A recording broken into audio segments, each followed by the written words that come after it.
The fluorescent lights hummed above her like a tired sigh as Hannah collapsed onto the cold tile floor of the laundromat, her hands trembling around a single broken quarter. It wasn't just the coin. It wasn't the machine that refused to start. It was everything that had piled on her shoulders for months. Bills she couldn't pay, shifts she couldn't keep, a loneliness she couldn't swallow anymore. And there she was, a grown woman in a public laundry room in Ohio, crying like a child over 25 cents that had cracked in half inside the slot. She didn't hear the door swing open. She didn't see the man kneel beside her until a warm, steady voice cut through the storm inside her chest.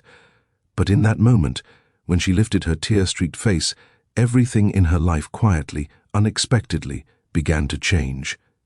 If you believe in kindness, compassion, and second chances, please don't forget to like, comment, share, and subscribe.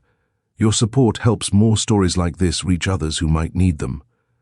Hannah had been living alone for almost a year after the life she thought she had built crumbled beneath her.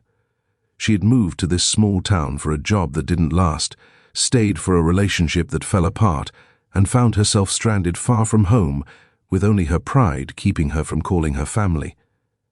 She worked 2 part-time jobs, one at a coffee shop and another cleaning offices at night. Most weeks she barely slept. Most days she barely ate, and yet she forced herself to keep going because stopping felt like giving up, and she had done too much of that already in her life. That afternoon she had come to the laundromat hoping to wash the last of her work uniforms before her shift. She had counted out her change carefully, knowing she couldn't spare $1 more. When the quarter jammed and snapped in the machine, it felt like the universe was mocking her. She did everything she could to hold back the tears, but the pressure finally broke. She didn't expect anyone to notice her. She certainly didn't expect anyone to care. But then came the gentle sound of sneakers on tile and the soft rustle of someone kneeling beside her. The man's name was Marcus, a 36-year-old single father who had learned the hard way how to stay calm in the middle of storms. He worked as a mechanic at a small garage down the street and raised his 7-year-old daughter, Chloe, on his own. He wasn't wealthy, not even close, but he had a quiet strength about him, a steadiness forged after years of learning how to hold himself together for someone else's sake. When Marcus saw Hannah on the floor, her shoulders shaking, he didn't hesitate. He knew that kind of exhaustion. He knew what it meant to break over something small because everything else had become too heavy. He handed her another quarter without asking any questions, placing it gently in her palm as if offering something far more valuable. Hannah tried to apologize, tried to explain, but Marcus just nodded, letting her breathe. He fixed the machine with practiced hands, freeing the broken coin and making sure it would run properly. She watched him through blurred eyes, feeling something she hadn't felt in a long time, seen. As the washer rumbled to life, Hannah sat back on her heels and wiped her face. Marcus didn't pry. He didn't push. He simply stayed nearby, leaning against the machine and giving her space to steady herself. Over the next few minutes, she found herself sharing pieces of her story. How she had moved here for better opportunities, how things hadn't turned out the way she hoped, how lonely she felt trying to make ends meet in a town that still didn't feel like home. Marcus listened, really listened, with an expression that made her feel safe instead of embarrassed. Marcus shared a little too, not much, but enough for her to understand that he knew struggle as well. He told her he had been raising Chloe alone since she was 2, that some nights he worried about being strong enough to give her everything she deserved. But he also told her that kindness from strangers had carried him during the worst moments of his life. It was why he always tried to pay it forward. As Hannah's clothes spun inside the washer, a quiet connection formed between them, gentle, unforced, and unexpectedly warm. Marcus invited her to sit with him while they waited, and they talked about small things at first, the cheap vending machine snacks, the loud humming of the dryers, the silly stories about people watching at the laundromat. Slowly, the heavy weight in Hannah's chest began to lift. When Marcus's daughter arrived a little later, bursting into the room with all the exuberance of childhood, she clung to her father's leg before noticing Hannah. With shy curiosity, she reached out with a small hand to offer Hannah a sticker from a sheet she'd been holding. The sweetness of the gesture pieced something open in Hannah. She accepted it with trembling fingers, smiling for the first time that day. Marcus noticed the change in her eyes, the softening of her expression, and he felt something shift inside him too, The washing cycle ended, and Hannah began transferring her clothes to the dryer. Marcus helped without being asked, passing her damp shirts and worn-out jeans as though it were the most natural thing in the world. She couldn't remember the last time someone had helped her without expecting anything in return.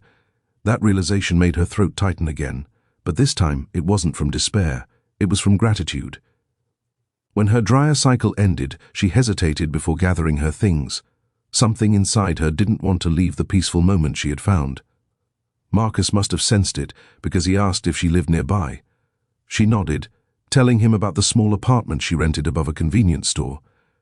He offered to walk her home, not out of obligation, but because he genuinely wanted to make sure she was okay. Hannah felt a warmth spread through her chest as she agreed. They walked slowly through the quiet streets, with Chloe skipping along beside them. Marcus carried Hannah's laundry basket without making a big deal of it. They talked about life, about starting over, about faith, about finding small pockets of hope in unexpected places. By the time they reached her building, Hannah felt lighter than she had in months. Over the next few weeks, she saw Marcus and Chloe again and again, sometimes at the laundromat, sometimes at the coffee shop where she worked, sometimes on the sidewalk when she was heading to her night shift. Each time he greeted her with the same warm smile, the same genuine concern. And each time, Hannah felt something inside her slowly stitching itself back together. Marcus wasn't trying to rescue her, he wasn't trying to fix her life, he was simply present, consistent, kind. In a world that had felt hostile and uncaring, that presence was its own kind of miracle. Months passed, and Hannah found herself growing stronger. She secured a better job at the front desk of a community center. She managed to save enough to buy a second-hand car. She even joined a small group that met weekly at a local church, something Marcus gently encouraged when he saw how much she longed for support and belonging. Her life didn't magically transform overnight, but for the first time in a long time, she believed it could. Marcus and Hannah's friendship deepened into something warm and steady, built slowly like two people taking careful steps across a bridge neither of them expected to find. Marcus helped her fix her car when it broke down. Hannah babysat Chloe on the nights he had to work late. They shared meals, stories, worries, and victories. Life was still imperfect, still heavy at times, but now they carried their struggles together. One quiet evening, months after their first meeting, Hannah found herself back in that same laundromat. She stood in front of the machine that had once brought her to tears, holding an old broken quarter she had kept as a reminder of how far she had come. Marcus walked in with Chloe, both of them smiling when they saw her.